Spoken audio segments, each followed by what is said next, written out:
नमस्कार, हमारे खास कार्यक्रम गुरु संदेश में आपका स्वागत है। वैसे तो दुनिया में शिक्षा से जुड़े कई संस्थान हैं, लेकिन किस संस्थान से कौन सा कोर्स करने पर आप अपना करियर बेहतर बना सकते हैं, इसको लेकर छात्रों में सबसे ज़्यादा कन्फ्यूज़न रहता है। हमारे ये खास कार्यक्रम आपके लिए ही है। आज हम बात करेंगे मेडिकल में प्रवेश और उसमें करियर बनाने के बारे में। आज हमारे साथ मौजूद हैं पटना के गोल इंस्टीट्यूट के एमडी विपिन सिंह, जो आपके हर सवाल का जवाब देंगे। कार्यक्रम के दौरान आप हमें कॉल कर सकते हैं और अपने सवाल सीधे हमारे गुरु से पूछ सकते हैं, जो इस कार्यक्रम में हमारे साथ जुड़े हुए हैं।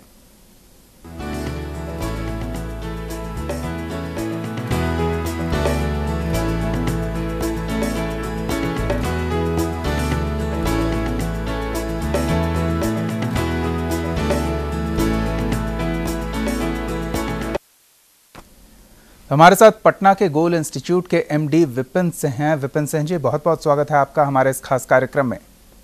धन्यवाद।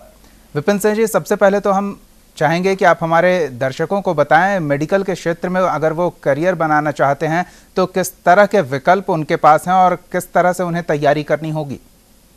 मेडिकल करियर के लिए पहले भी बात हम लोगों ने किया है। बच्चों को जो क्लास 9th और 10th में पढ़ रहे हैं, उन्हें यदि पहले से ही अवेयर किया जाए, यदि उन्हें पहले से उस तरीके से गाइडलाइन प्रोवाइड किया जाए, तो बहुत संभव है वो 11th-12th को बेहतर तरीके से पढ़ पाए और उसके बाद उनका सिलेक्शन होना आसान हो जाएगा। क्योंकि बच्चों की संख्या बहुत ज्यादा है, 11 लाख छात्र लगभग अपियर हो रहे हैं। 11 लाख छात्रों के बीच का जो कॉम्पिटिशन है, उस कॉम्पिटिशन को महसूस करना होगा। और 9th-10th से यदि अपनी प्रिपरेशन शुरुआत कर ली जाए तो ये बेहतर है। बहुत सारे स्टूडेंट 10th करने के बाद या 12th करने के बाद शुरुआत करते हैं, तो मुझे लगता है 9th से शुरू होना ये ज्यादा जरूरी है। और क्या क्या ऑप्शंस है, किस तरह की परीक्षाएं वो दे सकते हैं? एग्जामिनेशन के लिए अब नीट आने के बाद कुल मिलाकर 3 एग्जामिनेशन देना होगा छात्रों को। एक नीट, जिसके माध्यम से वो 50% कोटा के लिए एलिजिबल होंगे और डिफरेंट मेडिकल कॉलेजेस में जो 50% कोटे के थ्रू एडमिशन होता है, उसमें एडमिशन हो सकता है। दूसरा एग्जामिनेशन एम्स का होता है, all India institute of medical science, और तीसरा जिपमर का होता है। तो कुल मिलाकर 3 एग्जामिनेशन है। 3 एग्जामिनेशन के माध्यम से बच्चे मेडिकल एंट्रेंस एग्जामिनेशन का प्रैक्टिस करते हुए मेडिकल कॉलेज में जा सकते हैं। और तीनों के लिए एंट्रेंस एग्जामिनेशन अलग अलग किसी को होता है। जो भी स्टूडेंट स्टेट लेवल पे जाना चाहते हैं, उन्हें भी नीट के माध्यम से, जो प्राइवेट मेडिकल कॉलेज मिलता है उसे भी नीट के माध्यम से उन्हें दिया जाता है। जी, यानी कि ये एक चीज़ अच्छी हो गई है कि अलग अलग संस्थाओं के लिए अलग अलग परीक्षाएं नहीं, एक कंबाइंड टेस्ट होता है, जिससे बच्चों पर बोझ कुछ कम रहता है, टेंशन भी वो कम ही झेल पाते हैं। ऐसे में ये भी जानना चाहेंगे कि मेडिकल के क्षेत्र में करियर बनाने के लिए बच्चे अमूमन बायोलॉजी या बॉटनी या जूलॉजी पे ज़्यादा ध्यान देते हैं, तो इसके लिए फिजिक्स और केमिस्ट्री कितना अहम है और किस तरह से इन विषयों से सवाल आते हैं परीक्षाओं में? ये स्टूडेंट्स के लिए बहुत जरूरी होगा इसे समझना, और खासकर जो संस्थान प्रिपरेशन करवा रही है उसे जरूरी होगा इसे समझना, और खासकर जो संस्थान प्रिपरेशन करवा रही है उसे इस बात का ख्याल रहता है। और सबसे जो बड़ी बात है जी, को करा जी सुन पा रहे हैं विपिन जी? हेलो जी, सुन रहे हैं, बोलिए जी। मैं ये कह रहा था कि जो छात्र अभी क्लास 9th क्लास 10th में हैं, उन्हें यदि पहले से अवेयर किया जाए और संस्थान जिसे जानकारी भी है मेडिकल प्रिपरेशन के लिए किन विषयों की कितनी अहमियत होती है। एक्चुअली 45 क्वेश्चन फिजिक्स से, 45 क्वेश्चन केमिस्ट्री और 90 क्वेश्चन बायोलॉजी के होते हैं नीट के एग्जामिनेशन में। इसी तरीके से एम्स के लिए जो एग्जामिनेशन है उसके लिए भी कुछ कंट्रीब्यूशन फिजिक्स केमिस्ट्री का आता है। लगभग 50% का फिजिक्स केमिस्ट्री का होता है, 50% बायोलॉजी का होता है। लेकिन प्रॉब्लम यह है कि छात्र जो मेडिकल की तैयारी करने जाते हैं उन्हें ऐसा लगता है कि मैथ्स की जरूरत ना महसूस हो, और मैथ्स में थोड़े उनकी अगर रुचि कम है तो बायोलॉजी की तरफ वो जाते हैं। बट हम लोग ये बताना चाहते हैं बच्चों के बीच में, अवेयरनेस कई सालों से हम लोगों ने डेवलप किया भी है कि छात्र जो प्रिपरेशन करना चाहते हैं मेडिकल एंट्रेंस एग्जामिनेशन का, उसमें मैथ में रुचि एक लेवल तक की होनी चाहिए ताकि फिजिक्स केमिस्ट्री उनका बेहतर हो। तो फिजिक्स केमिस्ट्री, हेलो जी जी जी सुन रहे हैं। फिजिक्स केमिस्ट्री की तैयारी के लिए उस लेवल का मैथ का बेहतर होना जरूरी है। और इसकी शुरुआत अगर 8, 9, 10th में भी यदि मैथ की प्रिपरेशन अच्छी हो रही है, मैं तो पहले से भी बताता हूं, छात्रों के बीच में बातें होती रहती है, इसमें यदि छात्रों का मैथ में रुचि 9, 10th में बेहतर है तो फिजिक्स केमिस्ट्री उनका बेहतर होगा 11, 12th में, और ऐसे कंडीशन में उनका सिलेक्शन होने का प्रोबेबिलिटी बढ़ जाता है। क्योंकि फिजिक्स और केमिस्ट्री में जो टेक्निकल क्वेश्चंस पूछे जाते हैं मैथ से रिलेटेड, वैसे क्वेश्चन में खासकर बच्चे उलझते हैं और उसे छोड़कर वो जब आगे बढ़ते हैं तो सिलेक्शन इसी कुछ परसेंटेज के कारण उनका छूटता है। तो मैथ की एक अहमियता है, उसे सिर्फ सब्जेक्ट समझने की भूल ना की जाए, छात्रों को पहले से ही अवेयर करना चाहिए, संस्थानों के द्वारा, शिक्षकों के द्वारा और खासकर पेरेंट्स के द्वारा। यदि उन्हें बायोलॉजी लेना है, उन्हें मेडिकल में अपना कैरियर बनाना है, तो मैथ्स की भूमिका का भी ख्याल रखा जाए। और 11, 12th में जो बड़ा हर्डल बन जाता है फिजिक्स और केमिस्ट्री का फिजिकल, ये दोनों को बेहतर बनाने के लिए मैथ में रुचि होनी चाहिए एक लेवल तक। तो मैथ्स की एक अलग भूमिका है और फिजिक्स केमिस्ट्री का बहुत बड़ा 50% नीट में आता है। इसी तरीके से एम्स में 200 क्वेश्चंस होते हैं, उसमें भी 60 क्वेश्चंस होते हैं फिजिक्स केमिस्ट्री बायोलॉजी के, और फिर जो रेस्ट क्वेश्चन है उस लेवल पे उसके पूछे जाते हैं। जिपन पे भी उसी तरीके से क्वेश्चन पूछा जाता है। तो मैं समझता हूं कि बच्चों को उस लेवल पे अवेयर किया जाए तो ज्यादा बेहतर हो। बिल्कुल।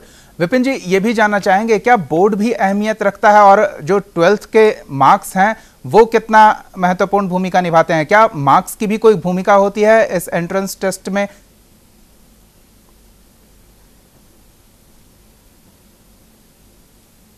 जी, कुछ एग्जामिनेशन है जिसमें 60%, खासकर एम्स और एफएमसी में जो एलिजिबिलिटी आती है उस पर 60% का होना जरूरी होता है छात्रों का।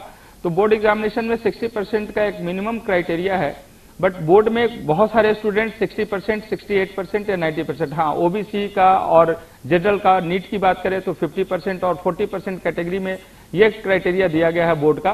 तो बोर्ड का बहुत ज्यादा वहां पे नहीं वैल्यू है, लेकिन हाँ 60% तक यदि छात्रों का आता है तो वो एलिजिबल है किसी भी कॉम्पिटिटिव एग्जामिनेशन के लिए। तो ये है बोर्ड का।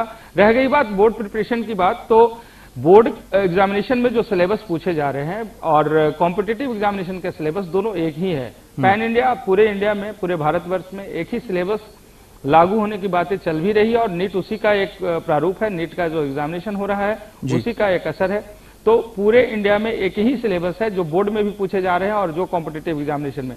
तो खासतौर से इन 2 सालों में छात्रों को बोर्ड का प्रिपरेशन सही अंदाज में, सही रणनीति के साथ यदि करें और साथ ही साथ कंपटीशन का प्रिपरेशन सही तरीके से करें तो दोनों साइमल्टेनियसली होता है। बोर्ड में भी स्कोर कर लेते हैं। 70-80% मार्क्स आज लाना बहुत आसान है उन बच्चों को जिन्हें मेडिकल में करियर अपना बनाना है। तो मैं समझता हूं सीबीएसई बोर्ड वाले जो स्टूडेंट्स हैं, ऑन एन एवरेज उनका प्रिपरेशन अच्छा होता है तो 70 to 80% बोर्ड में उनका मार्क्स आ जाता है। तो ये मिनिमम क्राइटेरिया कुछ इस तरीके से है। जी जी विपिन जी, ये भी कहा जाता है कि इस स्तर के जो राष्ट्रीय स्तर के प्रतियोगी परीक्षाओं में आपको शामिल होना है तो आपको अपने आप को कमरे के अंदर बंद कर लेना होगा और 24 घंटे किताबों में ही उलझे रहना होगा। ये एक तरीका है या फिर बेहतर गाइडलाइन देने वाले के पास हम चले जाएं, वो हमें बताए किस तरह से हम आगे बढ़ सकते हैं?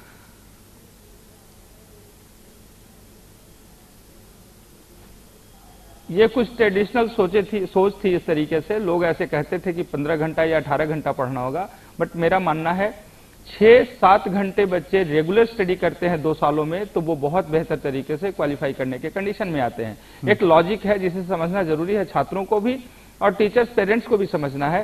24 घंटे का स्लैब हमारे पास है, 24 घंटे ही दिन रात मिलाकर होता है। उस 24 घंटे में 12 घंटे दिनचर्या के लिए होता है। 6 से 7 घंटा सोना बहुत जरूरी है। यदि छात्र न सोए तो कोई भी व्यक्ति अगर कम सोए तो उसका असर दूसरे दिन उसका बड़ा रिवर्स होता है।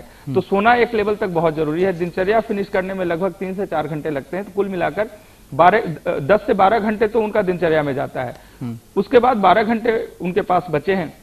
12 घंटे में वो क्लास करते हैं या फिर बाकी रूटीन है उसको सिस्टमेटिक बनाने की कोशिश करते हैं। मेरा मानना है 6-7 घंटे रेगुलर स्टडी करते बच्चे तो उसके बाद आराम से उनका सिलेक्शन हो सकता है क्लास या स्कूल करने के बाद। और लास्ट टाइम में जब वो कंपटीशन के करीब होते हैं, जब 3 महीने पहले पूरे तरीके से रिवीजन कर रहे होते हैं, तब हम लोगों ने स्लैब बनाया है बच्चों को लगभग 8 से 10 घंटे का, और ये काफी होता है। तो पूरी रात और पूरे दिन जगकर बहुत ज्यादा पढ़ने की जरूरत नहीं है। मेरा मानना है कंपटीशन जिस लेवल का बढ़ता जा रहा है, इसमें स्मार्ट स्टडी की जरूरत है। हार्डवर्क में जब टेक्नोलॉजी इंसर्ट होता है तो यह स्मार्ट हो जाता है, और जब स्मार्ट वर्क होता है तो बड़े कॉम्पिटिटिव माहौल में भी आप बेहतर परफॉर्मेंस करने के कगार पे और बेहतर कंडीशन में आप आते हैं। तो ऐसे कंडीशन में बच्चों को एक बेहतर गाइडलाइन, प्रॉपर डायरेक्शन में सही तरीके से संचालित करना जरूरी है, और बच्चे को उस लेवल पे जाना जरूरी है। इसके लिए बंद कमरे में पढ़कर या फिर लोगों से अलग रहकर, कॉम्पिटिटिव माहौल से अलग रहकर अगर प्रिपरेशन किया जाए तो शायद वो हार्ड वर्क होगा, स्मार्ट वर्क नहीं हो पाएगा, और ऐसे में इतने बड़े कॉम्पिटिटिव एरा में वो अपने को क्वालिफाई करते हुए नहीं देख पाएंगे। इसलिए मेरा सजेशन होता है कि अपने कॉम्पिटिटर के बीच रहें, जो क्लोज कॉम्पिटिटर हैं उनकी एक्टिविटी को जानते रहें, परसेंटेज को वॉच करते रहें, और अपनी रणनीति उसी के अकॉर्डिंगली तय करते हुए एक एक कदम आगे बढ़ाते हुए मेडिकल कॉलेज की तरफ का जो सफर है उसे पूरा करने की कोशिश करते रहें। बिल्कुल। देवघर से एक दर्शक मिथिलेश हमारे साथ जुड़े हुए हैं। मिथिलेश जी, क्या पूछना चाहते हैं आप? हम पूछना चाहते हैं कि सर कि मेरा एक लड़की स्वाति कुमारी है, तो मैंने 83.2% मार्क्स लाई है सर। मेडिकल में जाने के लिए क्या सुझाव चाहते थे सर? जी, अभी हम बात कर रहे थे कि बोर्ड के नंबर्स कितने महत्वपूर्ण होते हैं। जी विपिन जी।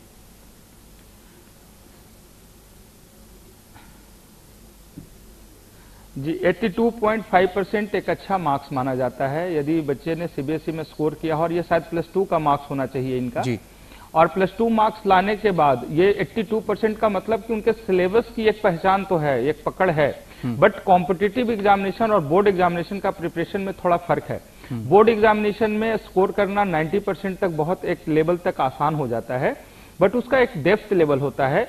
उस डेप्थ लेवल को समझना बहुत जरूरी है। यदि छात्र उस लेवल तक चले जाएं तो फिर बगैर कोचिंग ट्यूशन भी वो क्वालिफाई कर सकते हैं, लेकिन वो टेक्नोलॉजी बच्चों को चाहिए, वो गाइडलाइन चाहिए, और उस तरीके से उनकी व्यवस्था होनी चाहिए जहां पे वो एसेस कर सके हर दिन अपने तैयारी को, हर दिन अपने डिस्कशन को, हर दिन वो जिस तरीके से एक एक कर अपने चैप्टर्स को फिनिश करते हुए आगे बढ़ रहे हैं, उनके कॉम्पिटिटर के साथ उनका किस तरीके का पार्ट है वो देखते हुए अगर आगे बढ़ते हैं तो ये बच्चे बिना ट्यूशन कोचिंग के भी कर सकते हैं, जिनका परसेंटेज बोर्ड में 80% से ज्यादा आ रहा है। बट ये घर में बंद होकर नहीं, कहीं ना कहीं संस्थान से जुड़ने की आवश्यकता इन्हें होगी। कुछ कॉम्पिटिटिव माहौल में इनको आना पड़ेगा। वैसे छात्र जो इनके क्लोज हैं, जो मेहनती हैं, उन बच्चों के बीच में रहकर तैयारी करनी होगी, तो मुझे लगता है कि इनका आसान हो जाएगा सिलेक्शन। लेवल अच्छा है। विपिन जी, डॉक्टर बनने की प्रक्रिया में ये जो हम तमाम फॉर्मूले जान रहे हैं, गोल इंस्टीट्यूट की अगर बात करें तो वो इन फॉर्मूलों को कितना सही तरीके से और इम्प्लीमेंट करता है ताकि रिजल्ट सही आ जाए?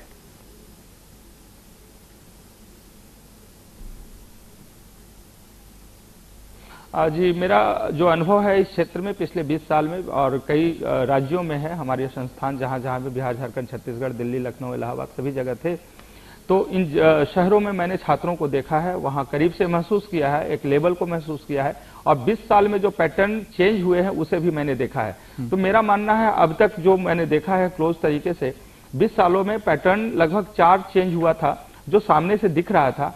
5वां पैटर्न जो चेंज हुआ है ये बड़ा साइलेंट हुआ है। इसे समझना बहुत जरूरी होगा क्योंकि संख्या बच्चों का बढ़ा है, टेक्निकल लेवल पे बच्चे ज्यादा स्ट्रांग होने लगे हैं, कोचिंग क्लासेस लेकर या प्रैक्टिस सेंटर ज्वाइन कर बच्चे बेहतर तैयारी की तरफ जा रहे हैं। मुझे याद है 98 में जब पहला रिजल्ट हमारे पास आया था, ऑल इंडिया का 70% पे टॉप बच्चे किए थे, उनका 70% 72% के आसपास था जिन्होंने टॉप रैंक लाया था।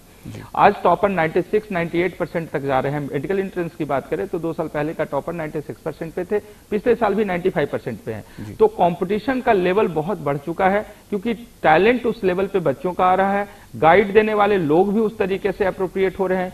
तो मैं समझता हूं कि यहां पर जो हम लोगों ने 20 सालों में किया है, जो सीखा है, ये बच्चे 9th क्लास से अपनी तैयारी यदि शुरू करें और सही दिशा में, सही गाइडलाइन में शुरू करें तो बहुत संभव है कि अपीयरिंग ईयर में इनका सिलेक्शन हो जाएगा। पहले जो होता था वो 3 साल, 4 साल या 5 साल तक बच्चे वेट करते थे, ड्रॉप करते थे और फिर प्रिपरेशन करते हुए मेडिकल कॉलेज में जाते थे। बट समय बदल चुका है, समय का ख्याल रखना होगा क्योंकि मेडिकल एंट्रेंस एग्जामिनेशन क्वालिफाई करने के बाद भी मेडिकल का जो कोर्स है वो बड़ा लंबा कोर्स है। तो ऐसे कंडीशन में बच्चों को समय से पहले अवेयर करें ताकि वो जगह तक पहुंच पाए। गोल ने ये काम किया है, लगभग पिछले 20 सालों में 10,000 बच्चे मेडिकल कॉलेज में जा चुके हैं। उनका एक अनुभव है जिसके आधार पर हम लोगों ने पूरी प्लानिंग कर रखी है और बच्चों को उसी तरीके से गाइड किया जाता है ताकि बच्चे सही तरीके से सही समय पे मेडिकल कॉलेज में अप्रोप्रिएशन के साथ जा सकें। जी बिल्कुल, तो ये तो हो सकता है, लेकिन विपिन जी आपने एक और महत्वपूर्ण बात की, इसके विषय में हम चाहेंगे कि आप हमारे दर्शकों को थोड़ा और बताएं कि पहले जो तैयारी की प्रक्रिया थी वो 12वीं के बाद शुरू होती थी, 2 साल 3 साल 4 साल तक वो मेहनत करते थे और तब फिर उतनी बार ही अटेम्प्ट करते थे, लेकिन अब शायद उनके पास सीमित समय है।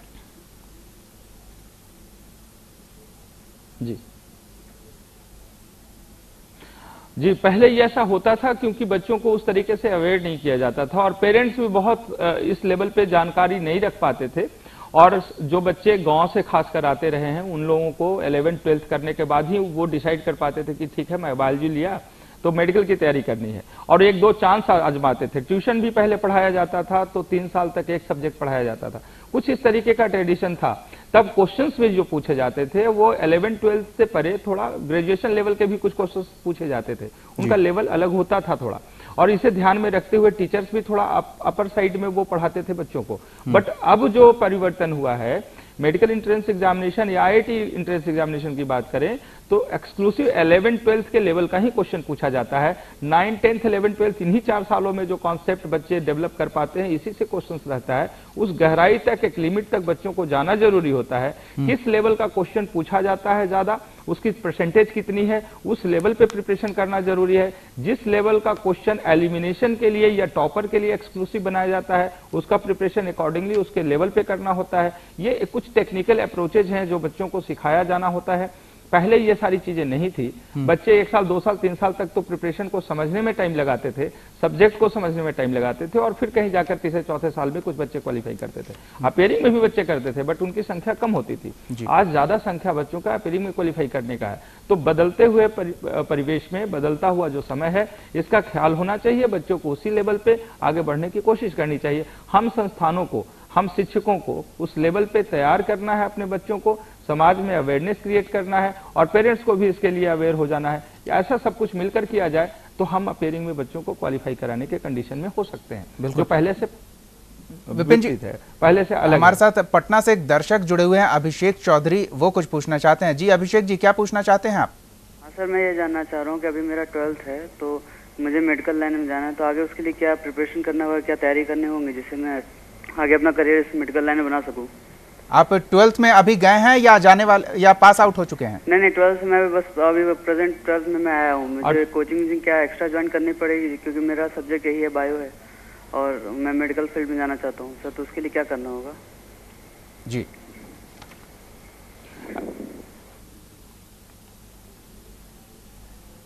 जी 12th में आप हैं, 11th की तैयारी आपकी हो चुकी होगी यदि। एक्चुअली ये समझना बहुत जरूरी है, जो सिलेबस हमारे पास है, क्वेश्चंस जो पूछे जा रहे हैं 11th का पार्ट से लगभग 45% क्वेश्चंस पूछे जा रहे हैं मेडिकल एंट्रेंस एग्जामिनेशन में। तो पहले तो ये श्योर करें कि 11th का प्रिपरेशन किस लेवल का है, वो बोर्ड एग्जामिनेशन के लेवल का है या कॉम्पिटिटिव लेवल का है। यदि 11th का लेवल आपका बहुत अच्छा है तो निश्चित रूप से 12th भी बेहतर होगा, क्योंकि सारा बेसिक 11th में है, और लगभग 40 to 45% क्वेश्चन एंट्रेंस एग्जामिनेशन में पूछा जा रहा है। अब यदि 12th की बात करें तो 12th के लिए आपके पास जून का समय है, अब 7 से 8 महीने हैं, जनवरी तक आपके पास अगर बात करें तो लगभग 8 महीने समय बचे हुए हैं। 1 महीने तो फेस्टिवल वगैरह में भी जाता है।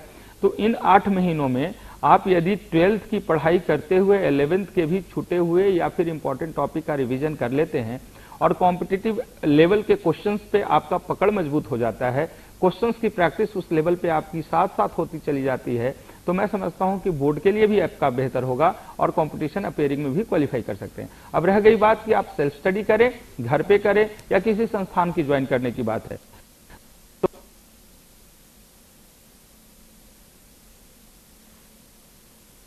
सिस्टम में बच्चों को जब डाला जाता है और उस सिस्टम के साथ बच्चे को जब कैरी किया जाता है तो उनकी साइकोलॉजी और उनका उस तरीके का रूटीन ऑटोमेटिकली सेटअप होता है, ताकि वो बच्चे सही तरीके से सही समय पे अपने सिलेबस को समाप्त करते जाए। हर टॉपिक का जिस लेवल का क्वेश्चन की प्रैक्टिस होनी चाहिए वो प्रैक्टिस होता चला जाए, तो संस्थान से जुड़ने से आपका जो स्ट्रगल है थोड़ा आसान हो जाता है। ये काम खुद से घर पे भी आप कर सकते हैं, डिपेंड करता है कि ये दोनों में कितना बेहतर तालमेल आपने बना कर रखा है। बिल्कुल। विपिन जी, आप घर पे तैयारी की जो बात कर रहे हैं वो अगर बाई चॉइस हो तो काफी बेहतर है, लेकिन अगर मजबूरी हो कि आप संस्था में नहीं जा सकते हैं बेहतर तैयारी के लिए, तो फिर उनके लिए कोई उपाय है? जी, संस्थान जो यहाँ पे बहुत दिनों से काम मैं भी कर रहा हूँ पिछले 20 सालों से, और मुझे ऐसा अनुभव है कि ऐसे बहुत सारे छात्र आते हैं जिनके पास पैसे की कमी है, घर से बाहर नहीं निकल सकते हैं, उसके साथ स्कूल का एक बॉन्डिंग है, बहुत सारी चीजें हैं। तो यहाँ पर मैं बस इतना सजेस्ट करना चाहूंगा कि प्रिपरेशन का जो तौर तरीका है, जो टेक्नोलॉजी है, उसे सिर्फ जान ले। पढ़ाई कैसे करना है ये जानना तो बहुत जरूरी होता है, क्योंकि बच्चे को पता ही नहीं होता है कि किस लेवल के क्वेश्चन पूछे जाते हैं और किस लेवल तक करना चाहिए। तो वैसे कंडीशन में छात्र ज्यादा मेहनत कर अच्छा स्कोर नहीं कर पाते हैं। यदि उन्हें टेक्निक पता है, उन्हें गाइडलाइन पता है, क्या पढ़ना और क्या नहीं पढ़ना है ये अगर पता है, तो घर से बैठकर भी वो अपने प्रिपरेशन को कर सकते हैं। तो मेरा मानना है इन बच्चों का जो बाहर नहीं जा सकते, किसी संस्थान के साथ जुड़ने में उनकी परेशानी किसी भी लेवल की है, तो घर पे ये कर सकते हैं। दूसरी बात, फिनेंशियल कभी कभी प्रॉब्लम आता है, तो मैं ये बता दूं कि कितने संस्थान है, सबके पास एक स्कीम होता है, पढ़ने वाले बच्चों को वो सपोर्ट करते हैं, उनके पास स्कॉलरशिप का सिस्टम होता है। तो आप किसी भी संस्थान में जाएं जहां आपको लगता है ऐसा कि यहाँ हमारे लिए काम अच्छा हो सकता है, या फिर ये संस्थान अच्छा है, रिजल्ट ओरिएंटेड है, बच्चों का केयर अच्छा होता है, वहां जाकर यदि वो रिक्वेस्ट करेंगे तो मुझे लगता है कि यदि पढ़ने वाले बच्चे हैं तो उन्हें हर लेवल पे सपोर्ट करने के लिए संस्थान सामने आती है। तो एक बार खुलकर इन्हें बाहर निकलने की जरूरत है, एक बार जाने, सबको पहचाने और बात करें खुलकर कि क्या इन्हें प्रॉब्लम। बिल्कुल।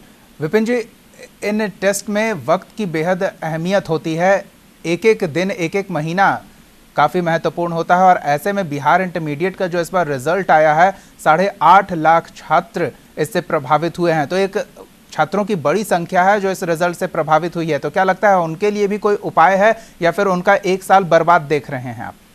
देखिए, बच्चों की जो मानसिकता होती है, उनकी मनस्थिति है, उसे समझना बहुत जरूरी है, क्योंकि जब तक वो प्रिपेयर्ड ना हो तब तक वो कॉन्सेंट्रेट नहीं हो पाएंगे। कॉन्सेंट्रेशन की कमी से उनकी पढ़ाई तो हो नहीं सकती है, और जो पढ़ेंगे कुछ ध्यान में जाएगा नहीं और कुछ काम के लायक होगा नहीं। तो पहली बात ये समझना जरूरी है, बच्चों के साथ जो घटनाएं हुई ये बेहद अफसोसप्रद है। ये निश्चित रूप से हमारे जो आने वाली पीढ़ी, जो हमारे देश के भविष्य है, इनके साथ जो हो रही है, तो हम संस्थान जो काम कर रहे हैं, इसके अलावा जो सरकार जिसके लिए जवाबदेह है, उन्हें बहुत सेंसिटिव होकर सोचना पड़ेगा, बहुत भावनाओं के साथ सोचना पड़ेगा। टीनेजर्स हैं, इनके पास एनर्जी बहुत ज्यादा है। 12 साल से लेकर 24 साल की उम्र के जो बच्चे होते हैं, ये काफी एनर्जेटिक होते हैं, और इस एनर्जी का सही इस्तेमाल न किया जाए तो डिस्ट्रक्शन इसका सामने आता है। कंस्ट्रक्टिव और डिस्ट्रक्टिव दो फेज होता है इस उम्र में। तो बच्चे यदि ऐसे तनाव से जूझ रहे होंगे, उनके अंदर गलत गलत विचारें आए, तो उनका टारगेट तो दूर हो, कहीं ना कहीं से हमारे समाज के लिए डिस्ट्रक्टिव न बन जाए। तो यहाँ पर बहुत बेहतर तरीके से हम समाज को, सरकार को सोचने की आवश्यकता है कि इन बच्चों के लिए एक कम से कम बेहतर तरीके से सोचकर एक व्यवस्था करवाई जाए। और ऐसी स्थितियां जो पैदा हो रही है, जहाँ पे पढ़ाई अधूरी है, सिलेबस पूरा नहीं हुआ है, क्वेश्चन टफ पूछे जा रहे हैं, बच्चे का मार्क्स खराब आ रहा है, ऐसे कंडीशन में हम दोनों के बीच में तालमेल जरूर बनाए।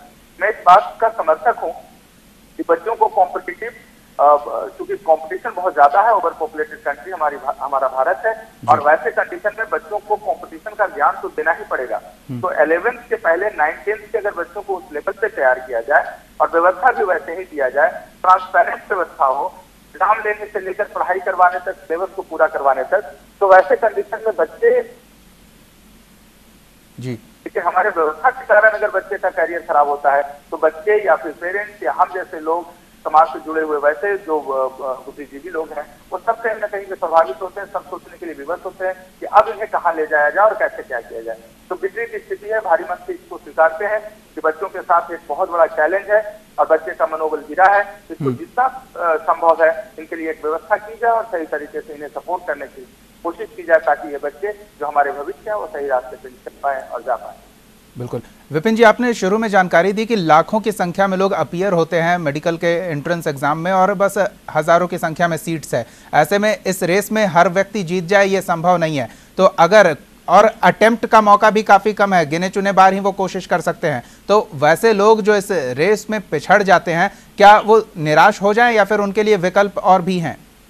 बिल्कुल, बहुत सारे विकल्प हैं इनके पास। एक्चुअली बेहतर प्रिपरेशन 1 से 2 साल में क्वालिफाई कराने के लिए काफी है। और जो मेरा अनुभव है इतने सालों का, मैंने देखा है कि यदि छात्र बेहतर प्रिपरेशन करते हैं और किसी कारणवश पिछड़ जाते हैं तो दूसरे क्षेत्र कहीं भी जाते हैं तो इनकी पढ़ाई उसमें काम आ जाता है। मैंने कई एग्जाम्पल्स देखे, अच्छे छात्र थे, सिलेक्शन उनका नहीं हुआ, बट इन्होंने मेडिकल या इंजीनियरिंग के रास्ते को छोड़कर जब वो आगे गए तो इससे और भी दूसरे कॉम्पिटिटिव एग्जामिनेशन को बहुत आसानी से वो क्वालिफाई कर पा रहे हैं। तो मेरा मानना है कि यदि वो हारते हैं कहीं से किसी क्षेत्र में जाने पे, हो सकता है उनकी डेस्टिनी नहीं है वहां तक पहुंचना, उनका तय नहीं किया गया है कहीं से उसके किस्मत में, जहाँ पे 1% किस्मत की बात आ रही हो, तो ऐसे कंडीशन में बिल्कुल हतोत्साह होने की जरूरत नहीं है। अपॉर्चुनिटीज अब बहुत ज्यादा है, 6 सालों में सीन बहुत चेंज हुआ है और ऐसे कंडीशन में बच्चे को बिल्कुल हतोत्साह होने की जरूरत नहीं है। इतने सारे अपॉर्चुनिटीज हैं, एक क्षेत्र से दूसरे क्षेत्र में जाए उसके लिए वो अवेयर हो। बहुत सारे सोर्सेज ऐसे हैं जहां से वो इकट्ठा कर सकते हैं जानकारी और उस जानकारी के आधार पर अपने प्रिपरेशन को बढ़ाते हुए आगे बढ़ सकते हैं। पढ़ा हुआ जो स्टोर एनर्जी है, जो पोटेंशियल एनर्जी है, आज नहीं तो कल काम आने वाला है। इससे कभी भी प्रिपरेशन करते समय या प्रिपरेशन के बाद रिजल्ट खराब होने के बाद भी छात्रों को बिल्कुल हतोत्साह होने की जरूरत नहीं है। रास्ते अनेक हैं, एक बार हिम्मत के साथ सही दिशा निर्देश में आगे बढ़ने की जरूरत है। और हम सब लोगों की जरूरत ये भी महसूस हम लोग करते आए हैं कि उन बच्चों को जो जुझारू हैं, मेहनती हैं, बट किसी कारणवश वो पिछड़ गए हैं तो उनका मनोबल बढ़ाया जाए, उनका साथ दिया जाए, उनके साथ प्यार से बात करते हुए आगे बढ़ाने की कोशिश की जाए। इसमें आप सब लोगों की, हम सब लोगों की भूमिका है। बिल्कुल, बहुत बहुत धन्यवाद विपिन सिंह जी, आप हमारे इस खास कार्यक्रम में आए, हमारे दर्शकों और मेडिकल की तैयारी में जुड़े छात्रों को इतनी महत्वपूर्ण जानकारियां दी, इसके लिए आपका एक बार फिर से बहुत बहुत धन्यवाद। तो अभी हमारे साथ जुड़े थे गोल इंस्टीट्यूट के एमडी विपिन सिंह, जिन्होंने मेडिकल एंट्रेंस और उससे जुड़ी तमाम तैयारियों से संबंधित सवालों का जवाब दिया। गुरु संदेश में फिलहाल इतना ही। आप देखते रहिए न्यूज़ इंडिया।